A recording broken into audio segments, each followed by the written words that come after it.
चलिए आगे बढ़ेंगे। लोकसभा चुनाव में सीट साझेदारी के फॉर्मूले को अंतिम रूप देने को लेकर पटना में नेता प्रतिपक्ष तेजस्वी यादव की आवास पर महागठबंधन की बैठक हुई और मीटिंग में सीटों के बंटवारे पर चर्चा हुई। सीट शेयरिंग के फॉर्मूले का ऐलान हर मास के बाद यानी कि 14 जनवरी के बाद होगा और साथ ही इस बैठक में कई मुद्दों पर मंथन भी हुआ।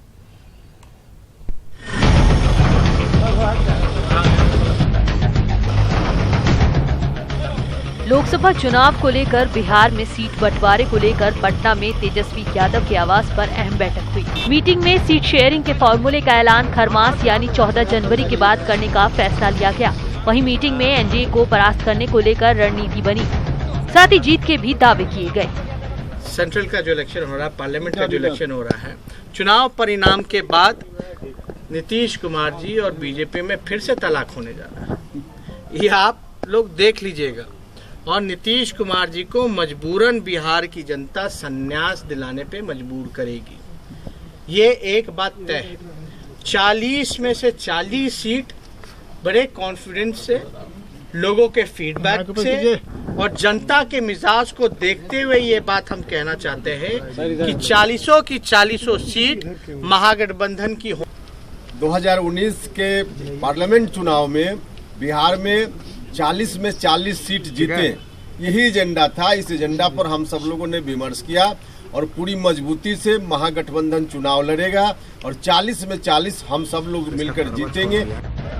वहीं महागठबंधन के नेताओं ने सड़क छाप वाले बयान को लेकर सीएम नीतीश कुमार से माफी मांगने की मांग की है। साथ ही माफी नहीं मांगने पर आंदोलन की चेतावनी दी है। नीतीश जी बिहार के मुख्यमंत्री हैं और इतने गंदे तरीके से हम लोगों को कि रोड छाप का नेता और रोड छाप का गठबंधन इस तरीके से वो बोले तो कहीं ना कहीं हमारे समाज का, हम लोगों के लिए अपमान है। जिला मुख्यालयों में उनका पुतला दहन करेंगे, उन पर हर तरह से दबाव डालेंगे और इसके बाद भी अगर माफ़ी नहीं मांगते हैं तो 10 तारीख को हम लोग राजभवन मार्च करेंगे। वो संवैधानिक ऐसे पद पर हैं जहां किसी जात विशेष को गाली देना उचित नहीं है, इसलिए उनको डिसमिस करने का मांग करें। देखा जाए तो महागठबंधन के इन तमाम नेताओं को एक बार फिर से नीतीश कुमार पर हमला बोलने और अपनी सियासत चमकाने का मौका बैठे बिठाए मिल गया है। लेकिन ये देखना बेहद अहम होगा कि इस बार नीतीश कुमार इन नेताओं के दबाव में आकर मुकेश सहनी से माफी मांगते हैं या नहीं। पटना से न्यूज़ 18 के लिए अमित कुमार की रिपोर्ट।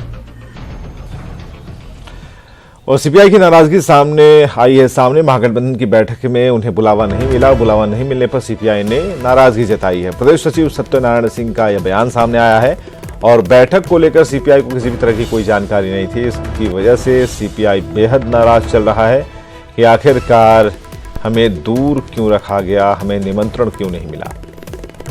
ऐसा तो कोई न्यूज नहीं आज आया है अखबार में, लेकिन कल मुकेश सहनी ने वहाँ पर मछली भात का आयोजन किया था। उसी में कुछ लोगों को बुलाए थे, कांग्रेस, जितना मांझी, तेजस्वी जी, ये सब यही था मेन। मुकेश सहनी द्वारा आयोजित मछली भात के भोजन में कुछ पार्टियां को बुलाई गई थी। तमाम घटक दल के लोग नहीं थे। शरद जी तो नहीं आए थे, न लेफ्ट पार्टीज को हम लोगों को बुलाया गया था, न सापा के लोग थे। कहाँ सब घटक दल तो नहीं थे कि मुझे जानकारी नहीं है कि कोई बैठक हुई। हम लोग तो इतने जानते हैं कि अभी तक तालमेल के सवाल पर कोई बातचीत वैसा माने उचित ढंग से जो होना चाहिए नहीं हो सका।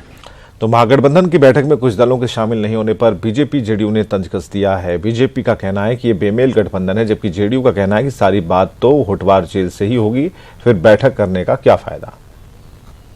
तो निश्चित रूप से पहले तो विचार ही उत्तम नहीं है और जिन लोगों को कहते हैं महागठबंधन, उसमें कई दल तो थे ही नहीं शामिल।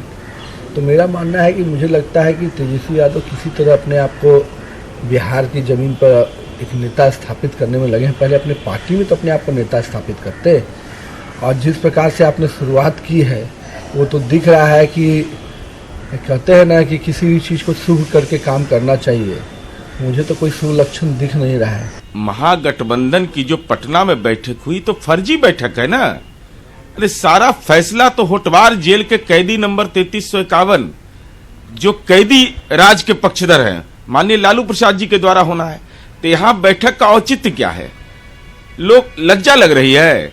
अब तो सच तो यह है कि अब कांग्रेस पार्टी के प्रदेश अध्यक्ष और विधायक दल के नेता भाग ले रहे हैं। निर्णय लेना है राहुल गांधी जी को, तो होटवार जेल जाइए ना। बगैर होटवार जेल के आज्ञा पत्र के सीट शेयरिंग का फैसला नहीं होने वाला। और राज्य के सभी पूर्व मुख्यमंत्रियों को आजीवन सरकारी बंगला आवंटित किए जाने संबंधी राज्य सरकार के निर्णय पर पटना हाईकोर्ट में आज सुनवाई की जाएगी। मुख्य न्यायाधीश अमरेश्वर प्रताप शाही और न्यायाधीश अंजना मिश्र की खंडपीठ ने तेजस्वी यादव की अपील को खारिज करने के तुरंत बाद कहा कि अदालत इस मामले पर भी मंगलवार को सुनवाई करेगा कि पूर्व मुख्यमंत्री को आजीवन सरकारी आवास दिए जाने का सरकार का यह निर्णय गलत है या सही। सुनवाई के बाद कोर्ट इस मामले में भी अपना फैसला देगा और कोर्ट ने कहा कि राज्य सरकार मंगलवार को इस मामले में अपनी स्थिति स्पष्ट करे।